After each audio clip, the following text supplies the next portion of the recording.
Welcome to AgencyRise, the podcast where digital marketing agencies rise together. I'm your host, Chris Rudolph. I've spent the last decade coaching digital agency founders, helping them scale, systemize operations, and break free from the day-to-day grind. So on this podcast, we talk about what really moves the needle for agencies, getting clients, building a team, creating systems, productivity, focus, and freedom.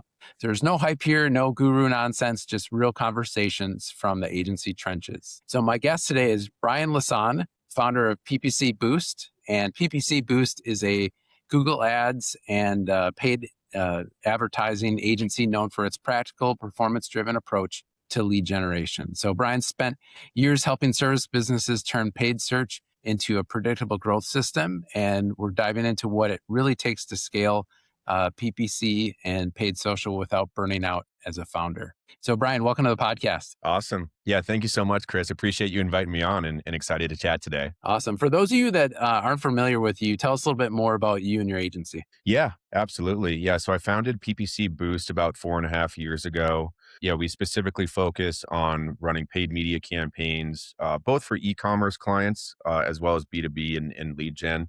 That we really love e-commerce, so sometimes position ourselves as more of an e-commerce paid media agency. Yeah, we're small, boutique, 4 full-time employees right now. And yeah, really initially, the story is kind of probably similar to a lot of founders where it starts as you have a full-time job and then you start building up some side clients, and then eventually the side clients become more and more work than your full-time job, and you end up, kind of making more money than your full-time job. And so you make that switch over to kind of fully focusing on your own company, and that was the story for me as well.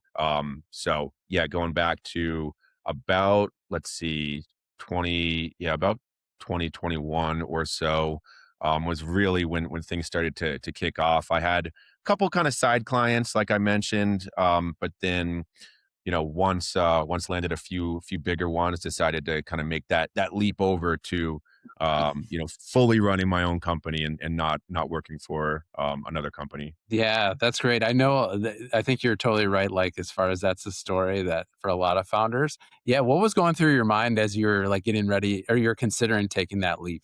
God, yeah, I was certainly nervous about, hey, what if a couple of these clients drop off and then all of a sudden I don't have any side clients or I don't, or that progression that I had seen with the side clients and where it was going. What if that changes overnight and I don't have this full-time job anymore? I think that was kind of the biggest fear, So initially it was making sure I did have enough clients to make that leap.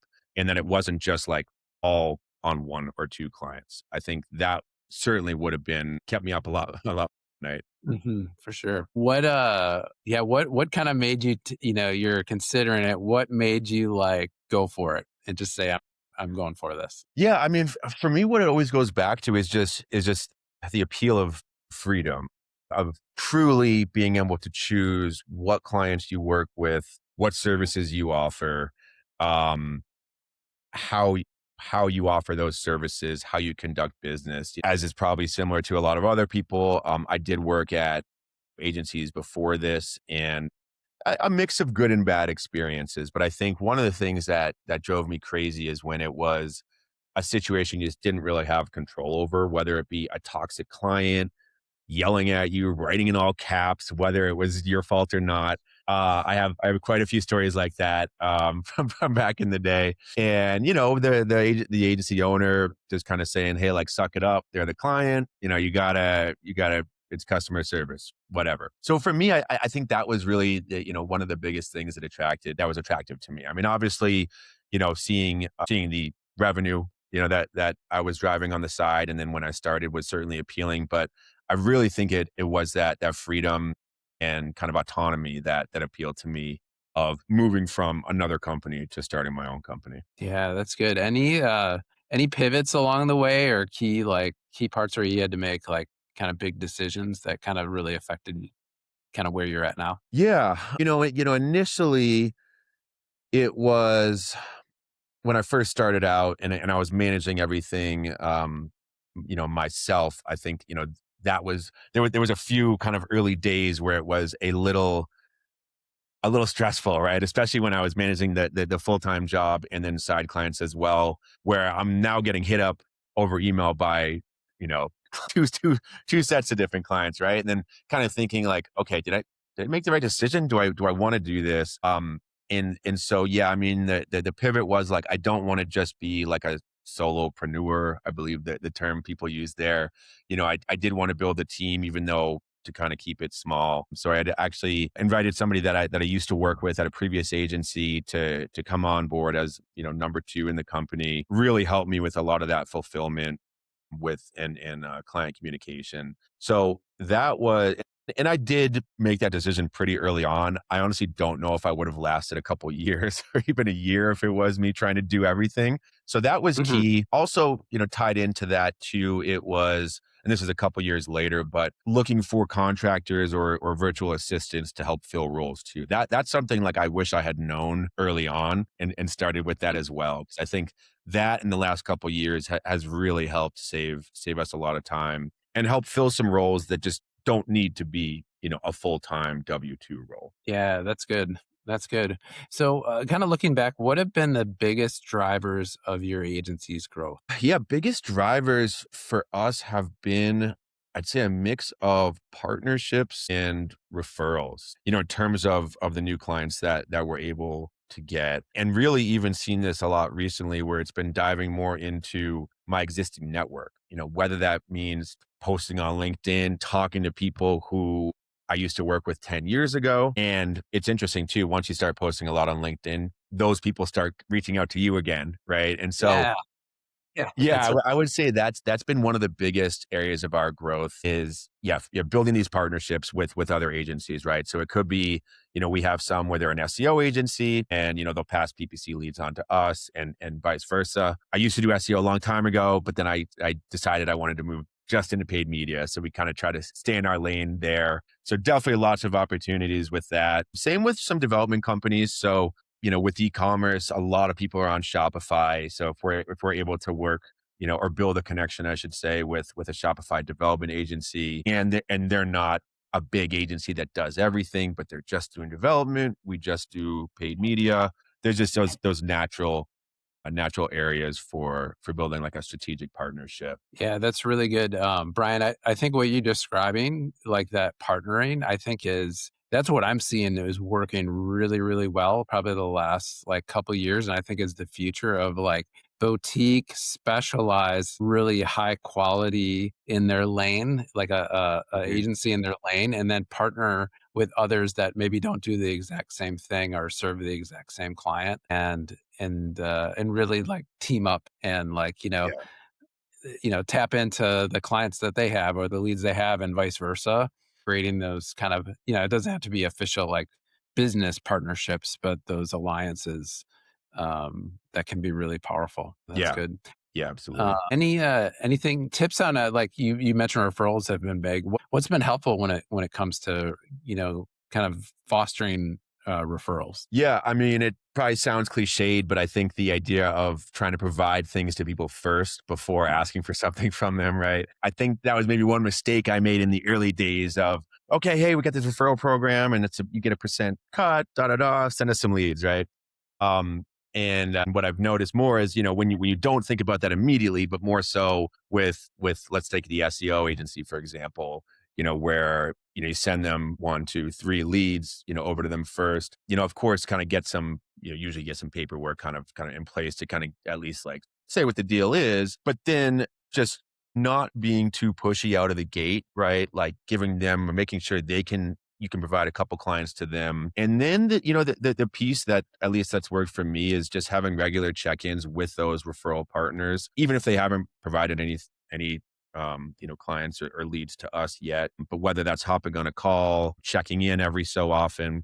And I kind of do this depending on the relationship. If it's somebody that's given us some leads before, of course, that's going to be a much different approach where if it's in person, if we're in the same city, let's meet up for lunch, coffee, whatever. If it's somebody like we've talked to about a potential partnership, but it just hasn't panned out yet, that's usually more so checking in with them monthly, just kind of seeing how things are with them. And it can kind of be a tough grind because, you talk to 90% of them and there's not an opportunity right then and there. right? And so I think it's like Mhm. that key is following up and staying in front of them. Yeah, like I mentioned, for the guys, for the companies where you do have active relationships, working on nurturing those even more, seeing how you can help them and vice versa. Because I think it's like, again, mistakes in the beginning of, setting up a call with a potential referral partner, even getting like a mutual NDA signed, and then nothing happens. It's like I don't have leads for you today, and you don't have leads for me. All right, maybe we'll talk in the future, right? And so I think that's a piece that I've learned is actually staying in front of them, and it could be the case where I send a monthly check-in email for 6 months and never get a response, but then you get a response. So I think it's just staying on top of things without being that annoying too salesy type email.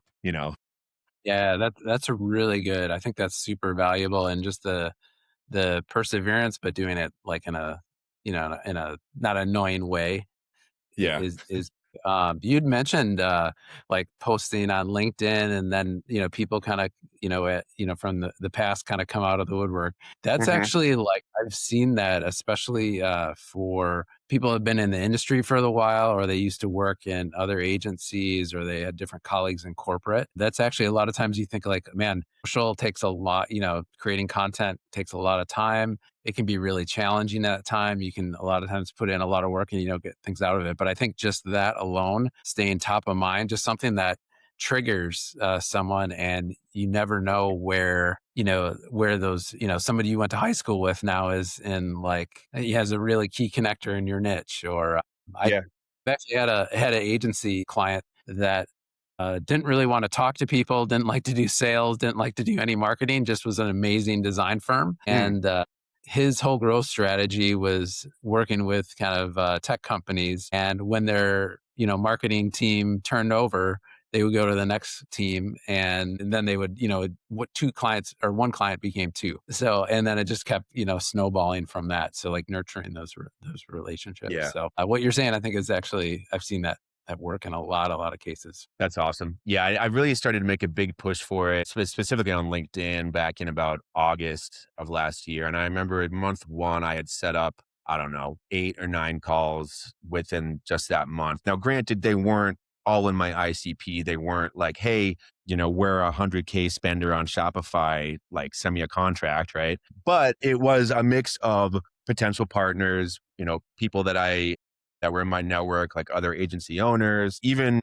people in my, believe it or not, high school alumni network. And that actually had turned into him letting me know like they have some really good resources. And whether it's your high school or college, like alumni network, I mean, I didn't think to tap too much into that. But then I actually am working with like a kind of business coach who basically volunteers her time as part of it to kind of work with entrepreneurs. And so I would have never known about that at all, if I didn't make that push on LinkedIn initially. I think sometimes it can be like, people don't love LinkedIn or don't love, all the posts. And now you see a bunch of other kind of content on there. But I think what you said it certainly makes a lot of sense of just staying in front of people, right? Like people know you're the Google Meta guy, right? And that, the more you can get out there in terms of your posts, video content, being on podcasts like this, doing, in-person stuff, the better. Awesome. So what have been some of the most painful lessons that you've had to learn the hard way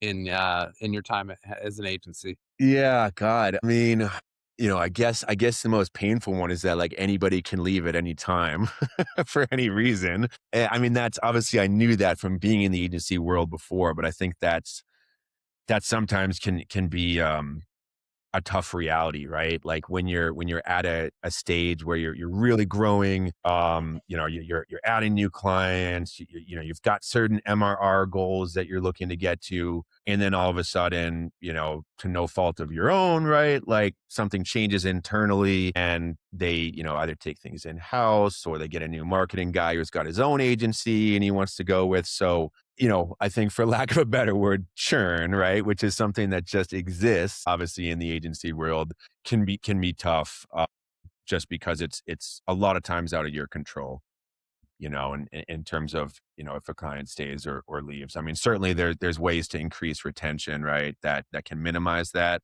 But I think that's been some of the the tough Mm. lessons for me, because there's been some that like we absolutely love the brand, love the founder, and that just things they either took things in house because it made more sense to them or for another reason. And even people that I stay in touch with and like have had on podcasts and talked to. But sometimes I think that can be a tough lesson, is just like that people can leave at any time for any reason.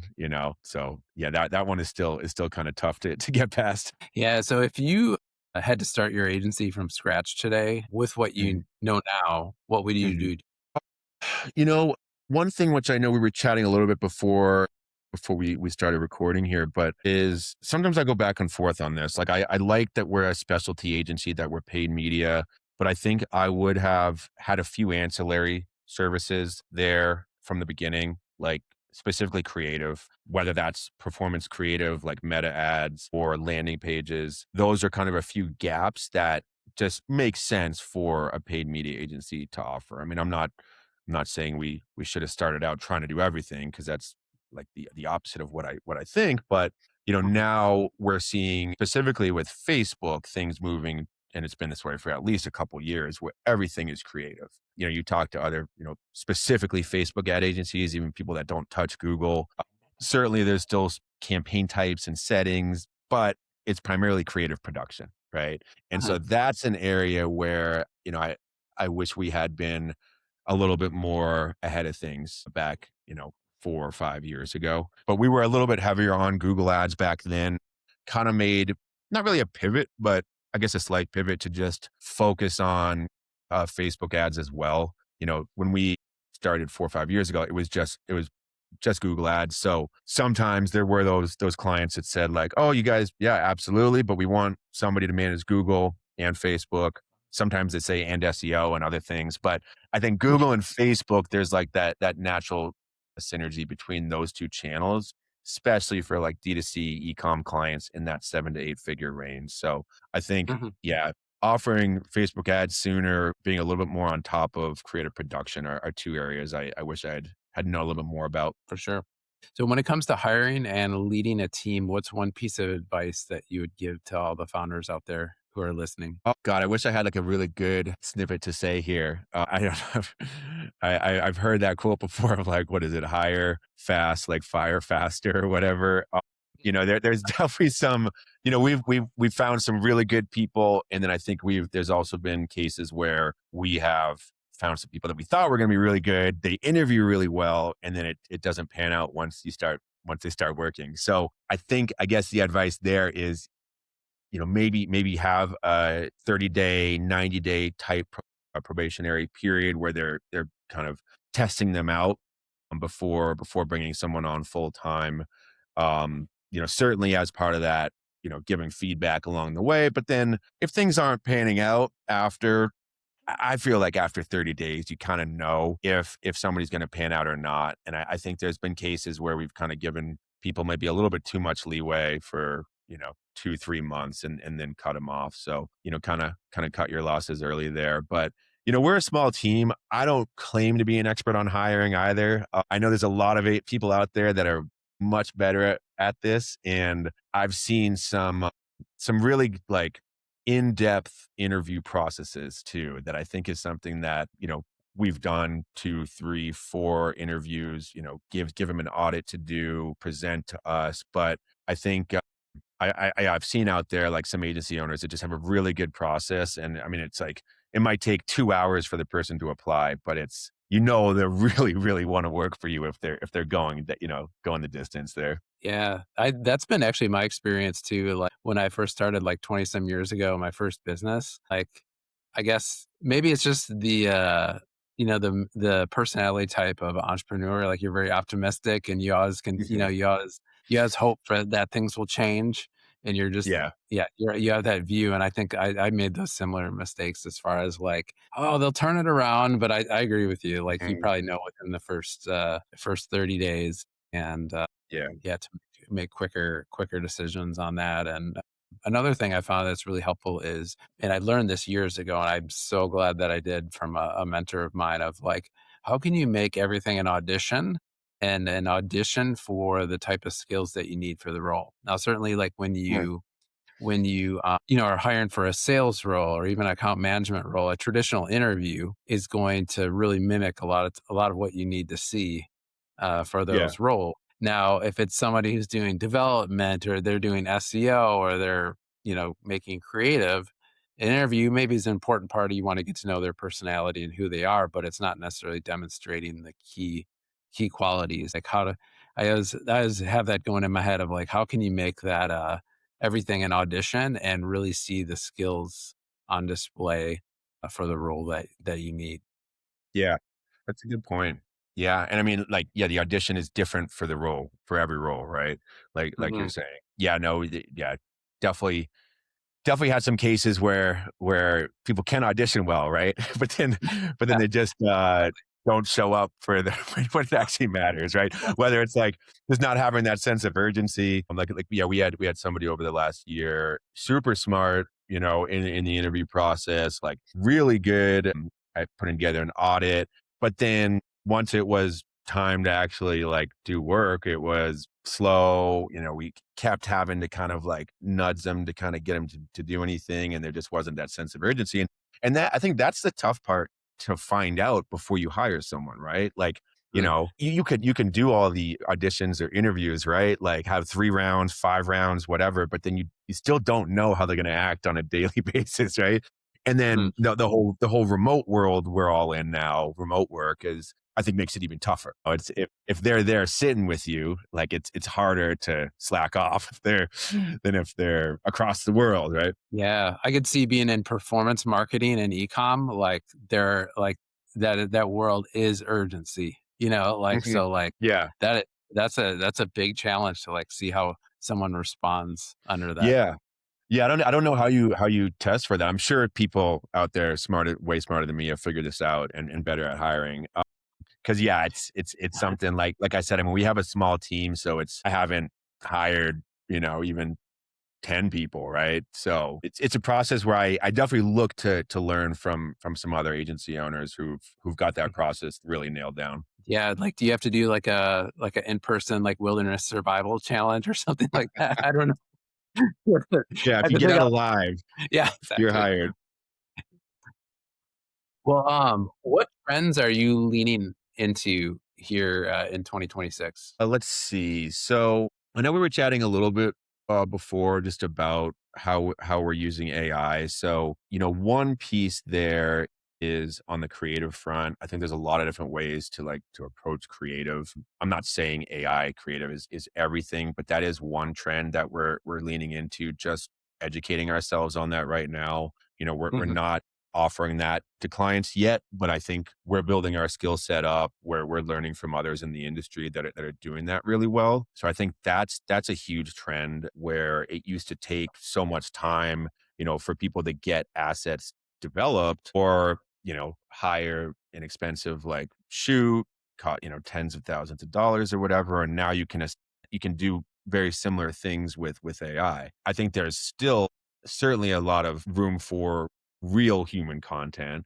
founder led content, right? UGC, like customer creative and all that. But, just with how easy things are getting with some of these AI models and how good things are looking for like meta ads, for example. Yeah, that's definitely a big trend that we're looking into.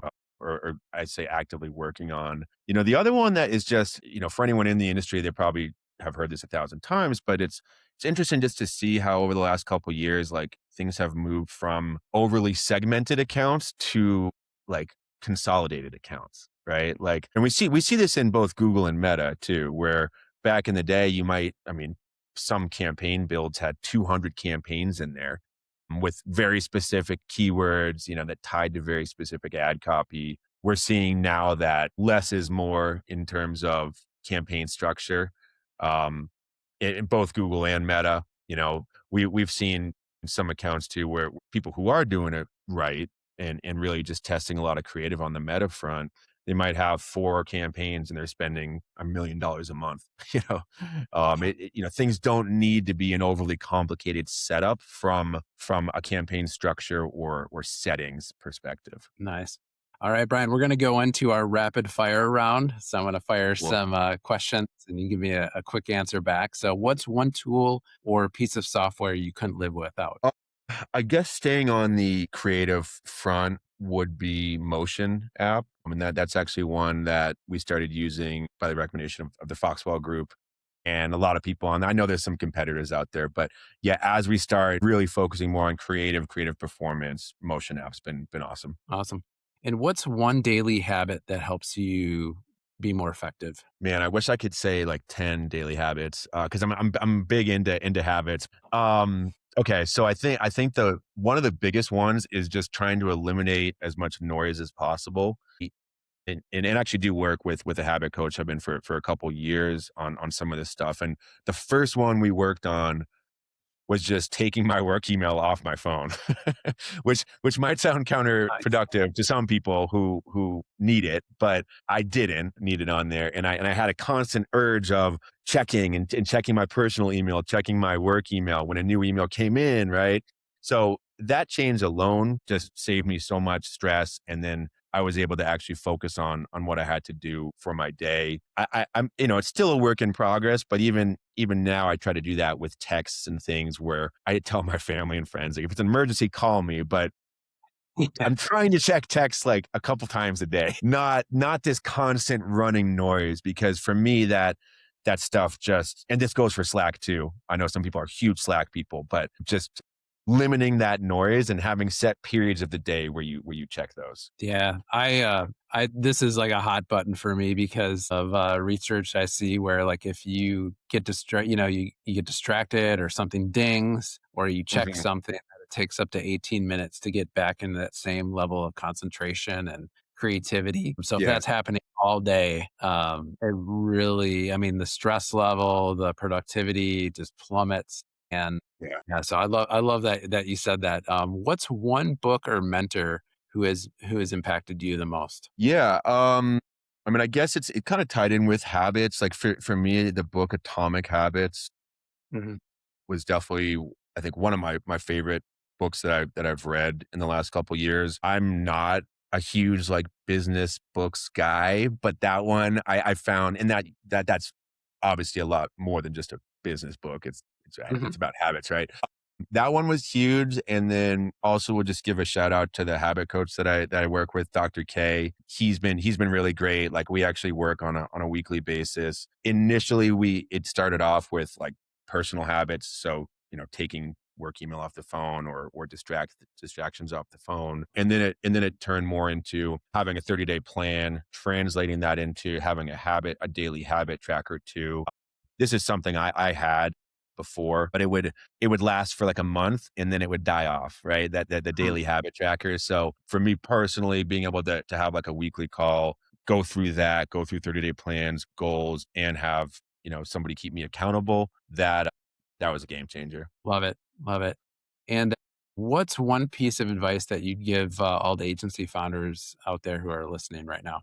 Let's see. One piece of advice would be, I mean, I already mentioned the limit the noise as much as possible, but I would say it's like, calendarize time in your day to go do other things. Like whether it's like walk your dog or go skiing for a couple hours or play golf. I mean, whatever your hobby is, like, make sure that you like have time in the day to do that and make time for that because like, it's so easy to get distracted of just checking emails and being on calls and work all day long. So I think it's easy to forget to like go enjoy the day a little bit. That's good. And what's the best place online to learn more about you and your agency? Yeah, so our website, ppcboost.com, would be the best from an agency perspective. And then I also post on LinkedIn quite a bit, just under Brian Lassonde. I believe that it's like slash B Lassonde on LinkedIn. Yeah, those are probably the best spots right now. Awesome. Well, Brian, hey, thanks so much. This has been great. Thanks for sharing all of these awesome tips and just lessons learned, and even the hard things or the pivots that you've had to make so far in your agency. Appreciate you coming on the podcast today. Yeah, absolutely. Yeah. Thanks so much for having me on. And for everyone tuning in from the gym and in your car or at your desk, thanks for joining us. If this episode was helpful for you, be sure to subscribe and be sure to share it with another agency founder out there who needs to hear it, because agencies don't rise alone, they rise together. This is AgencyRise.